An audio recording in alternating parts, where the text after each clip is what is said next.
नमस्कार दोस्तों, इस वक्त की सबसे बड़ी खबर आ रही है। ब्रेकिंग न्यूज है। क्या खबर है, पहले हम आपको खबर देखनी चाहिए। खबर में आपको हम बता रहे हैं एएनएम की 8,853 की अपडेट क्या, और सबसे बड़ी खबर यह है कि बीटीएससी 10,709 एएनएम के लिए महत्वपूर्ण जानकारी हम आपको देने वाले हैं। और तीसरी बात करूंगा, बीटीएससी एएनएम की काउंसलिंग कब होगी, इस वक्त की सबसे बड़ी खबर है। नमस्कार, मेरा नाम रमेश कुमार, आप एसटीजी न्यूज चैनल देखना शुरू कर दें। इस पर हम इस बेहद 3 पॉइंट पर हम बात करने वाले। पहला पॉइंट बात करेंगे एएनएम के 8,853 की अपडेट क्या है, इस वक्त की सबसे बड़ी खबर हम आप एसटीजी न्यूज चैनल पर दिखा रहे हैं। और सेकंड हम बात करेंगे बीटीएससी के 10,709 की महत्वपूर्ण जानकारी क्या है। और तीसरा मैं पॉइंट बात करने वाला हूं, बीटीएससी एएनएम की काउंसलिंग कब होगी। जो एएनएम है, जो अभी रिसेंटली में अभी ने फॉर्म भरा है, ये तमाम ऐसे पहलू हैं जो आप कयास लगा के बैठे हैं कि इसके क्या होगा, कब अपडेट आएगी।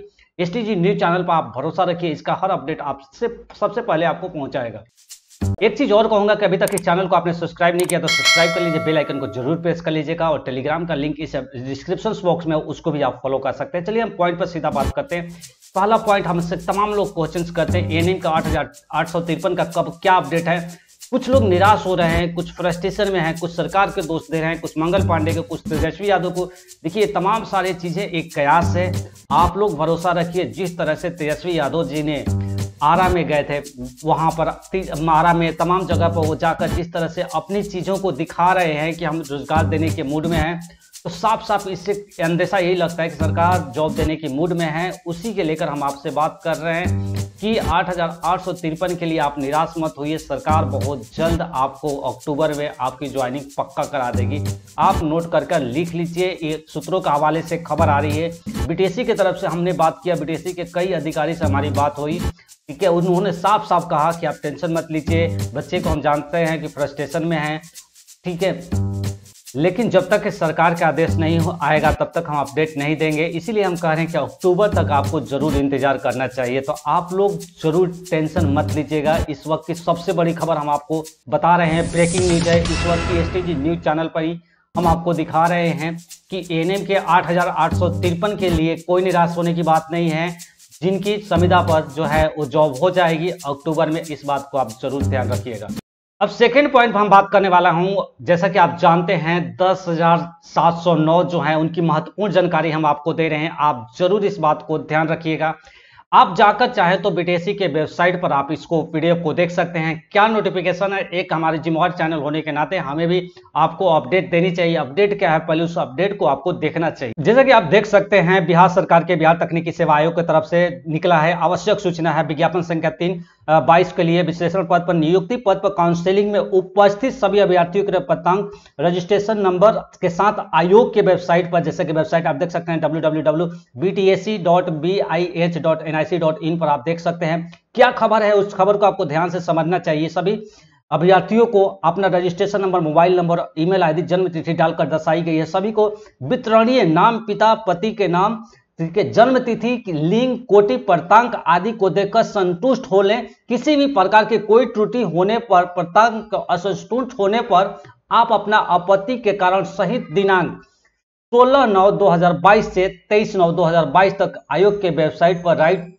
राइज ऑब्जेक्शन बटन को क्लिक कर दर्ज करा सकते हैं। इस वक्त की सबसे बड़ी खबर है कि अगर आपको कोई ऑब्जेक्शन आ रहा है, कोई डाउट्स है आपको फॉर्म के लेकर, या फिर किसी भी तरीके से, आप राइज टू ऑब्जेक्शन बटन को क्लिक कर आप अपनी आपत्ति दर्ज करा सकते हैं। उसका टाइम आप ध्यान से समझ लीजिएगा, 16/9/2022 से 23/9/2022 तक ही आपको टाइम मिलेगा। तो आपको राइज ऑब्जेक्शन बटन को क्लिक कर आप आपत्ति जरूर दर्ज कराइए अगर आपको कोई दिक्कत है तो।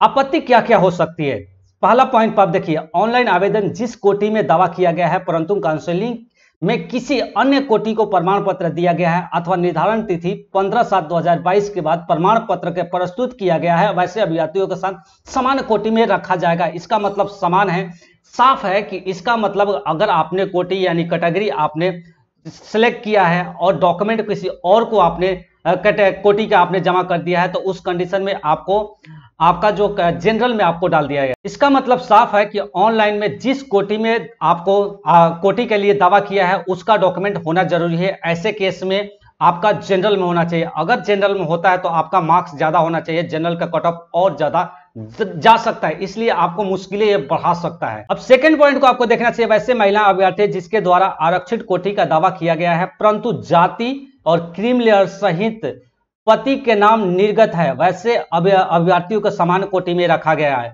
अगर एसटीजी न्यूज चैनल को आपने देखा होगा तो हमेशा आपको रूबरू कराया है कि जाति का जो हमेशा जो क्रीम लेयर का जो डॉक्यूमेंट है वो हमेशा पिता के घर से बनाई जाती है। इसलिए कि कई लोग लव मैरिज कर इंटर कास्ट शादी कर लेते हैं और अपना पति के ही कास्ट को अपने दावा करने लगते हैं। ऐसा बिल्कुल गलत है। इसलिए आपको ऐसे अगर आप गलती कर रहे हैं तो आप सावधान हो जाइए, बिल्कुल सावधान हो जाइए। ऐसे केस में आपको जनरल कैटेगरी में रख दिया जाएगा, इसलिए मुश्किलें आपको बढ़ सकती है। इसलिए एसटीजी न्यूज चैनल आपको बार बार कह रहा है अगर आपने ऐसी गलती की है तो अगर दोबारा कभी फॉर्म निकले तो ऐसी गलती मत करिए। अगर रिजर्वेशन को अगर आप दावा कर रहे हैं तो आपका जो है क्रीम लेयर यानी जाति प्रमाण पत्र वो सीधा पापा के घर यानी पिता के घर से होना अनिवार्य है। अब तीसरा पॉइंट बहुत महत्वपूर्ण है। वैसे अभ्यर्थी है जिनका आयोग विज्ञापन के अनुरूप पाया गया है। वैसे अभ्यर्थी है जिसकी योग्यता विज्ञापन के अनुरूप पाया गया है, इसको डिस्क्वालीफाई कर दिया गया है।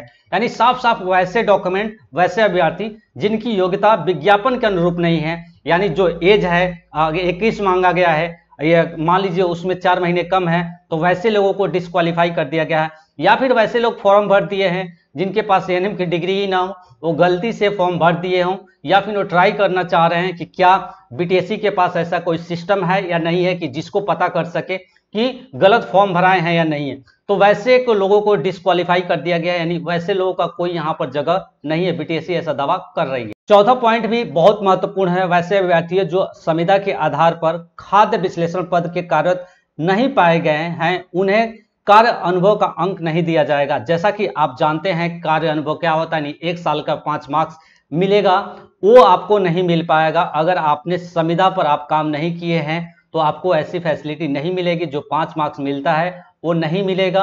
अगर आपने उस समय काउंसलिंग के समय अगर आप अपने डॉक्यूमेंट को प्रूव नहीं कराते हैं या फिर एक्सपीरियंस आप नहीं दिखाते हैं। एक्सपीरियंस कैसा होना चाहिए? कुछ लोग कहते हैं कि सर क्या 4 महीने में जॉब कर लूं तो क्या मेरा 5 मार्क्स मिल जाएगा? ये बिल्कुल गलत है।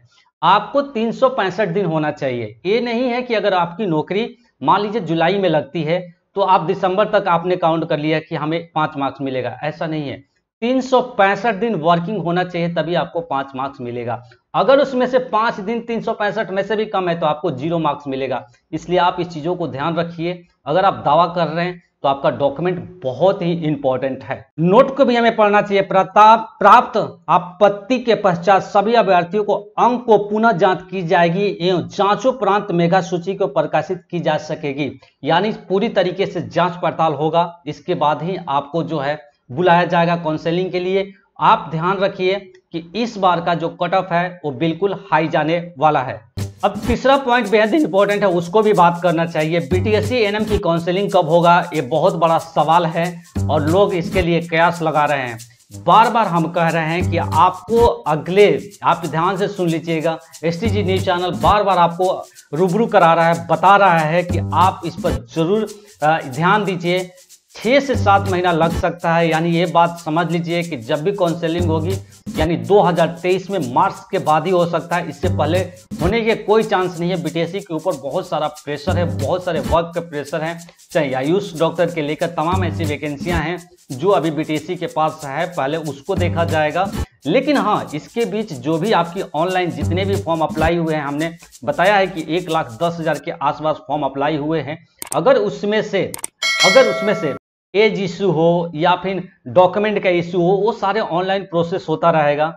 लेकिन आपको टेंशन लेने की जरूरत नहीं है। जैसे ही काउंसलिंग का डेट आएगा एसटीजी न्यूज चैनल को आप सब्सक्राइब कर लीजिए, आपको सबसे पहले अपडेट देगा। ये पुराना नर्सिंग चैनल है, जो लोग जानते हैं जीएनएम के समय यही एसटीजी न्यूज चैनल था जो कि अच्छे से काम कर सबको परमानेंट बीटीएससी से नौकरी दिलाने का हम कोशिश किया था। हमने दिलवाया नहीं, कोशिश किया। उसी तरह से चाहे एएनएम हो, चाहे लैब टेक्नीशियन हो, चाहे आयुष हो, तमाम लोग जो कयास लगा रहे हैं, आप एसटीजी न्यूज चैनल पर भरोसा रखिए। हम आवाज़ सरकार तक जरूर पहुंचाएंगे। और हमारे पास देखिए, हम क्यों ऐसा करते हैं, हमारे पास एक ऐसा सिस्टम अपग्रेड है। हम सीधा सवाल उससे पूछते हैं जो सत्ता में बैठे हैं और स्टूडेंट की बातों को ध्यान में नहीं रखते हैं, नहीं समझते, उनकी फीलिंग को नहीं समझते हैं। हम एक प्लेटफॉर्म है जहां स्टूडेंट को और पॉलिटिशियन को या फिर सत्ता में बैठे वैसे लोग जिनके पास पावर होती है और वो अपना पावर का इस्तेमाल करते हैं और स्टूडेंट की बातों को ध्यान नहीं देते हैं। एसटीजी न्यूज चैनल वहीं पर दोनों के बीच की आवाज है, जहां दोनों को जोड़ता है। इसीलिए हम कहते हैं कि एसटीजी न्यूज चैनल को आप जरूर सब्सक्राइब कीजिए और अपने फ्रेंड को जरूर बताइए कि इससे अच्छा चैनल नहीं हो सकता। तो आज के न्यूज में यही वक्त हो गया है विदा लेने का। देश दुनिया की तमाम खबरों के लिए बने रहिए एसटीजी न्यूज चैनल के साथ। अगर यूट्यूब पर देख रहे हैं तो इस चैनल को सब्सक्राइब कीजिए। अगर आप फेसबुक पर देख रहे हैं तो इस पेज को लाइक कीजिए और टेलीग्राम का लिंक इस डिस्क्रिप्शन बॉक्स में, उसको भी फॉलो करके हमसे सीधी बात कर सकते हैं। Thank you so much.